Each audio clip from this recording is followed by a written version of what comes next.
અને હવે અન્ય સમાચારની વાત તો પોલીસની નિષ્ફળતા ઉજાગર કરતા સ્થાનિકો અમદાવાદના ગોમતીપુરમાં રહીશોએ બેનરો લગાવ્યા છે। દારૂ બાબતે સ્થાનિકોએ બેનરો લગાવ્યા છે।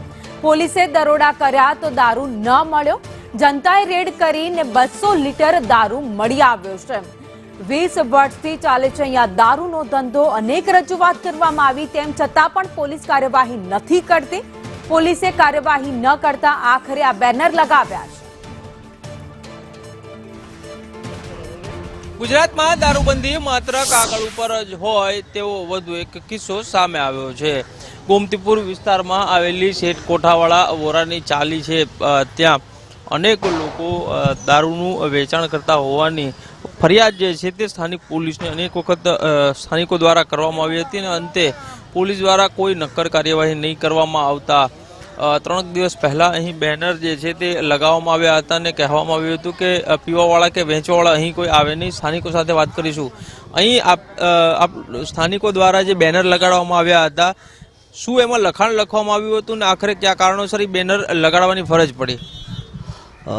કહેવાતા ગાંધીના ગુજરાતમાં દારૂબંધી ફક્ત કાગળ પર હોય, ડ્રાય સ્ટેટ ફક્ત નામનું હોય। સમગ્ર ગોમતીપુર વિસ્તારમાં ઠેર ઠેર દારૂની હેડકીઓ, દારૂના અડ્ડાઓ ચાલી રહ્યા છે। સટ્ટાઓનું પણ જબરજસ્ત દૂષણો ચાલી રહ્યા છે અને સ્થાનિકો શેઠ કોઠાવાળા વોરાની ચાલીના લોકો પીન જાણે જીવતી લાશો બની ગયા એવું અમને પ્રતીત થાય છે।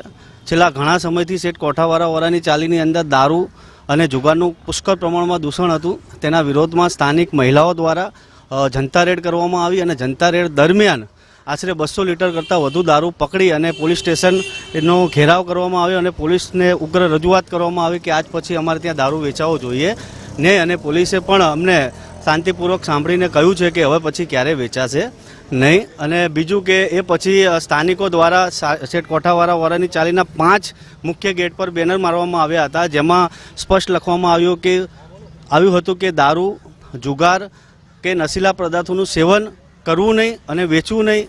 જો એવું કરવામાં આવશે કે વેચવામાં આવશે તો એની ઉપર કાયદેસરની કાર્યવાહી કરવામાં આવશે।